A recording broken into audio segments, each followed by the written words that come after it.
চৰকাৰী ঘৰৰ নতুন আৱাস প্লাছ লিষ্টটো কেনেকৈ চেক কৰিব চাই লওক। এতিয়া আপোনালোকে ফাৰ্ষ্ট আপোনাৰ মোবাইলৰ যিকোনো এটা ব্ৰাউজাৰ অপেন কৰি ল'ব। আপোনালোকে ইয়াত লিখিব PMAYG লিখি চাৰ্চ কৰি দিব। এইটো পেজ অপেন হ'ব।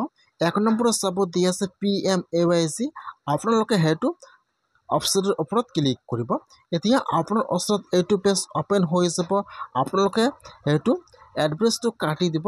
ইয়াত চাব দি আছে 3 ডট। এতিয়া আপোনালোকে 3 ডটৰ ওপৰত ক্লিক কৰিব। 2 নম্বৰত আহি যাব আৱাস শ্বপ। এতিয়া আপোনালোকে আৱাস শ্বপৰ ওপৰত ক্লিক কৰিব। তাৰপিছত আপোনালোকে এতিয়া ৰিপৰ্টৰ ওপৰত ক্লিক কৰিব।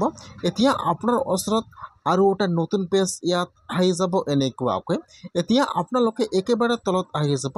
ইয়াত যিটো আই নম্বৰ অপশ্যন আহি যাব আৱাস প্লাছ ৰিপৰ্ট।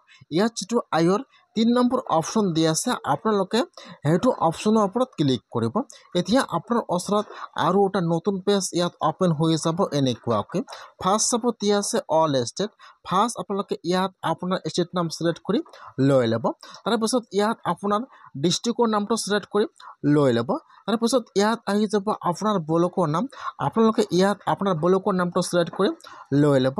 তাৰপিছত ইয়াত আহি যাব আপোনালোকৰ পঞ্চায়তৰ নাম। আপোনালোকে ইয়াত আপোনাৰ পঞ্চায়তৰ নামটো ছিলেক্ট কৰি লৈ ল'ব। সকলো ছিলেক্ট কৰি আপোনালোকে এতিয়া ছাবমিটৰ ওপৰত ক্লিক কৰিব।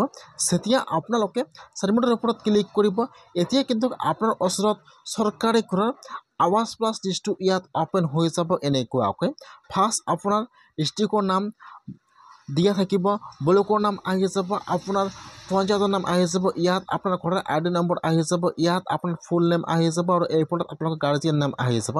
আপোনালোকে এনেকুৱাকৈ চৰকাৰী ঘৰৰ নতুন আৱাস প্লাছ লিষ্টটো চেক কৰক যে আপোনালোকৰ চৰকাৰী ঘৰৰ নতুন লিষ্টত নাম আহিছে নে অহা নাই। আপোনালোকে এনেকুৱাকৈ আপোনাৰ মোবাইলৰ পৰা চৰকাৰী ঘৰৰ আৱাস প্লাছ লিষ্টটো চেক কৰক। এনেকুৱাকৈ অতি সহজে এনেকুৱাকৈ লিষ্টবিলাক চেক কৰক।